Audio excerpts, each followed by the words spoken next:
the traffic cop who shot them in the head, despite their body armor. The SWAT team was actually guarding the inside. I think there were like 10 or 12 guys. Did they have weapons that were loaded, or they also didn't have loaded weapons? Oh no, they had like machine gun, like AR. Oh, good. All right. They were ready for the Muslims to come in there. Okay, I got it. Yeah, but they were protecting Mr. Wielders and Miss Geller and Mr. Spencer. That's pretty good security. Oh yeah. Well, now you know why I don't give public appearances. Well, I can't blame you for that. It's a dangerous place out there. All right. So what happened after the shooting? Tell me what happened. What did the FBI do? Well, the FBI didn't meet with us until something like 9 o'clock.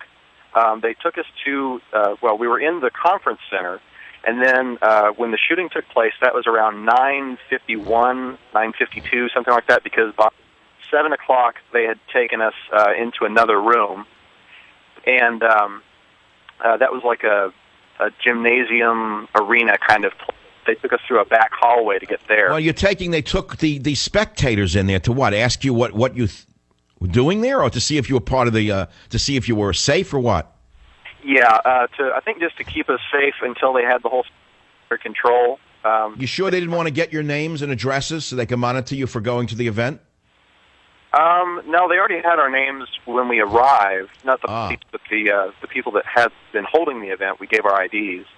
That's interesting. That unto itself is worrisome, but go on. So did the FBI treat you as though you were potential victims, or you were involved with the perpetrators? Which side were they on? Well, I think they were on the right side. They were pretty nice.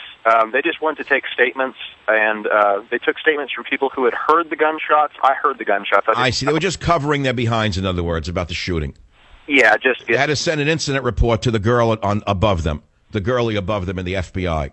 The sorority girl who runs their division had to be placated that they didn't do the wrong thing. They're afraid of losing their job or going to jail. But the police officer who, or I guess the police officer and the security guard, they were at the north side of, Yeah, they were out in the lot, and they shot them. The minute they came up to them, they came out, the Muslims came out shooting with their AKs. They shot one of the guys in the foot. The other guy shot him dead with a handgun. Yeah, that was pretty cool. Isn't that good? Isn't that great? No one will identify the traffic cop because he'll become public enemy number one to all the liberals in America. They'll blame him for killing the Muslims without asking them what their grievances were. I mean, he probably should have asked them what they were offended by. He should have engaged them in conversation. He should have had a dialogue with them and invited them over the house for tea or coffee and discussed Islamophobia. And maybe this could have been avoided. You get the picture, right? Thanks for the call. I'll be right back. Join the Savage Nation. Call now, 855-400-SAVAGE, 855-400-7282. Savage. Hey, our Savage Nation is sponsored by SwissAmerica.com, the only company I trust for wealth insurance, gold and silver. Call 800-BUICOIN.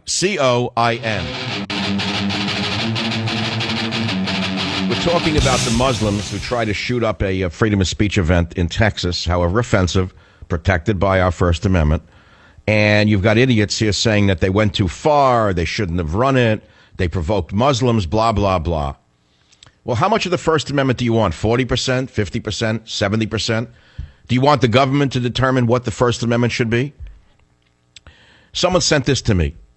Is this something I should read on the air? When Osama bin Laden found himself at the bottom of his watery grave, he looked around and said, 72 sturgeons? It was supposed to be 72 virgins, not sturgeons. Now, is that offensive? I think it's funny.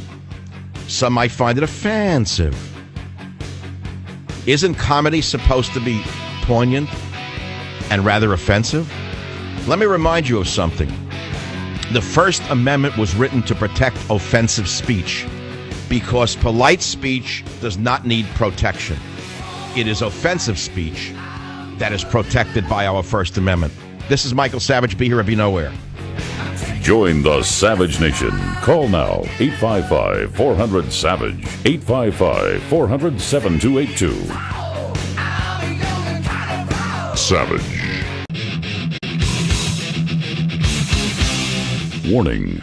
The Savage Nation contains adult language, adult content, psychological nudity. Listener discretion is advised.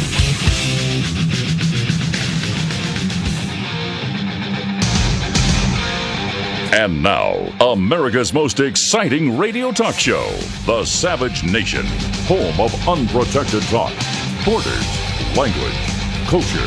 And here he is, Michael Savage. Well, we all know the story by now, don't we? Which is in Garland, Texas. They held a admittedly provocative event, draw a cartoon of Muhammad.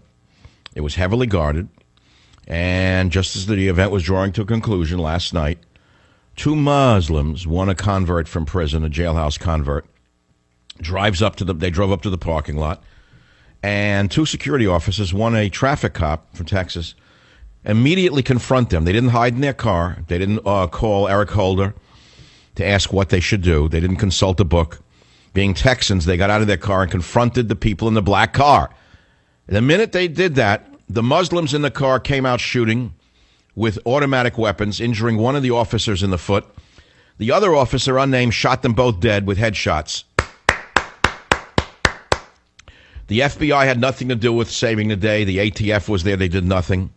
We don't know whether they were consulting their manuals on rules of engagement, whether they were calling home for an EEOC manual on what they can do, what they couldn't do.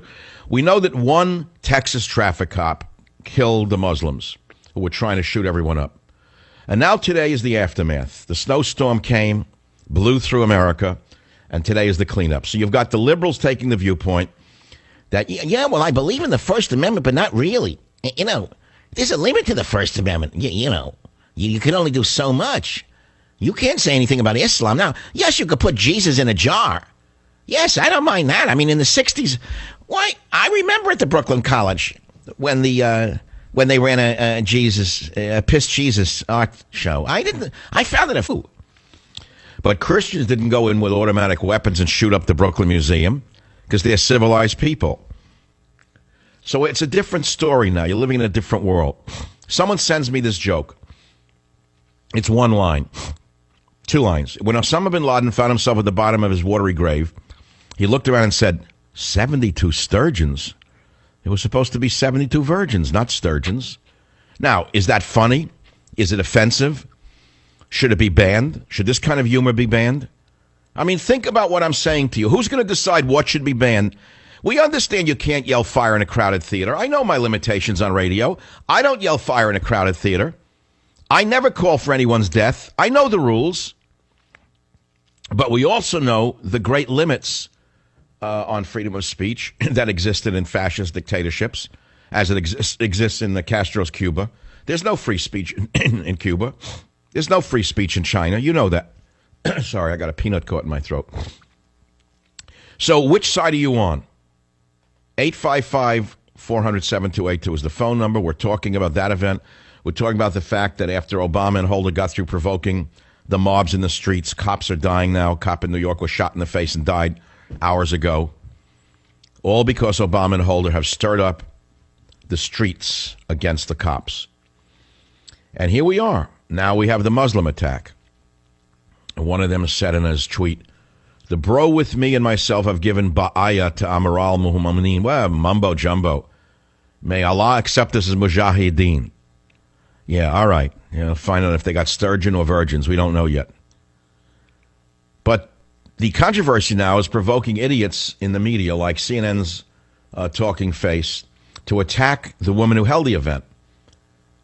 Listen to clip number 1 on the Savage Nation. I don't want to play a semantics game with you, but I do think that your critics have a point when they say that you paint with a broad brush stroke, and it sounds like you're anti-Islam. No, you paint with a broad brush. You paint with a broad brush. I am anti-jihad. I am anti-Sharia. You, by saying I paint with a broad brush, are saying all Muslims support jihad. And Allison, you sound very Islamophobic.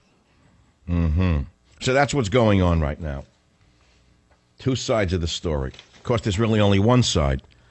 The event was perfectly legal. Some didn't like it. It's too damn bad. Let them move back to an area where they don't do that. You don't want to see pictures of Muhammad in a cartoon? Then move to some hellhole like Yemen. Go ahead, move to Yemen. What are you bothering us with your throwback views of the world? We don't live in Yemen. We don't want to be dragged into the 9th century. That's what America should be saying. That's what Pamela Geller said with her American Freedom Defense Initiative's contest, the Muhammad Art exhibit. Offensive, yes. Provocative, yes. But it showed you the kind of enemies we are facing that are hidden here in this country right now, ready to strike. This morning, I was on the Alex Jones show. Alex Jones is a real warrior of the truth. He's been castigated by Fox News and the Rush Cartel, as have I. Alex Jones has always been a burr in their saddle and a thorn in their side because he made it without them. In plain English, he's an independent, as I am. He had me on to discuss my new novel, Countdown to Mecca, but immediately, the minute I arrived at his show, well, listen to what happened. Let's hear it. I want to get into his new book, Michael Savage, Countdown to Mecca. I know his previous book, openly criticizing China and their power grabs, got censored. So it looks to me like, as I've already started reading, it's just excellent that he's basically putting what he thinks is going to happen into a novel. We'll see if I'm correct in a moment, but you need to get it from the multi-time #1 New York Times bestseller. Find it at Amazon.com, WND.com, you name it. Michael Savage, Countdown to Mecca. But so much to get into today, sir. Great to have you with us. What do you make of the situation that just unfolded up in Garland and the response to saying the First Amendment is to blame and nothing about the shooters that shot the cop? Alex, the thing is this. We've been penetrated. We've been infiltrated. How high up it goes is anyone's guess. We know that the president's middle name is not Jesus. We know that the military has been told to stand down. We know the police have been told to stand down. We know that there's only one sacred religion in the United States of America, and it isn't the founding religion. It's the invasive religion. And the fact of the matter is, the FBI director who warned us 6 weeks ago, this was just before Hussein's conference, counterterrorism conference in Washington, where he invited Muslim groups. He disinvited the head of the FBI who said that ISIS is in 49 out of the 50 states. Why would he do that to the head of the FBI who warned us? There's only one answer. Someone in that team in the White House is playing for the other side. They're not on our side. What can I say to you that you don't already know, Alex? We know we're at war. They've been at war with us for 1,000 years. The president has been at war with America from the time he, left Colombia and discovered his Afro roots. When he was a kid, he didn't identify with his radical side. Read his own autobiography. All right, so that's a little bit of the interview on the Alex Jones show. It was really good. Alex stimulates me because he's so brave, and he's been fighting the battle for so long, and that's why he's hated by the Rush Cartel and others at Fox News, as am I. I want to read you a paragraph from Countdown to Mecca because it's so on target, it's frightening. There's an argument now between some of the generals making the plot, and one of them says this: I visited the Hagia Sophia yesterday and saw how the Muslims desecrated the murals of Christ and the Virgin. Disgusting. People should have a look at that. Maybe we wouldn't hear so much propaganda about Islam as a religion of peace. General Brooks says, are you kidding? The average guy wouldn't believe it. They've been brainwashed into hating the religion of their own fathers. Maybe you should buy it. Not for sale, chuckled Sutcliffe. Not yet anyway, or I would. And this is the story. And then the next general says, this has been a war of attrition, a war spanning millennium, said Sutcliffe. I guess we can wait a little longer. So that's a little bit of what's going on in the novel. And I had to go to a fictional format to get my opinions across because some of the opinions expressed on this show are not quite as extreme as you may think. But in fiction, you can kind of go a little further. You get it? That's why I wrote Countdown to Mecca, the third in the trilogy of the Jack Hatfield novels. Let's take your calls now on this event in Texas and all the latest news that emerges here on the show. KSFO in San Francisco. Robert, welcome to the Savage Nation. Hey, I love the First Amendment, but with great responsibility with it.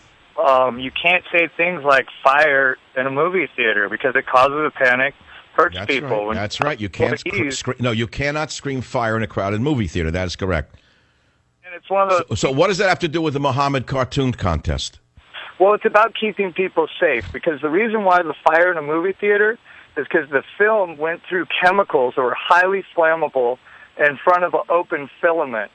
The chance of the whole theater burning down was great, and people would stampede out, and people would die.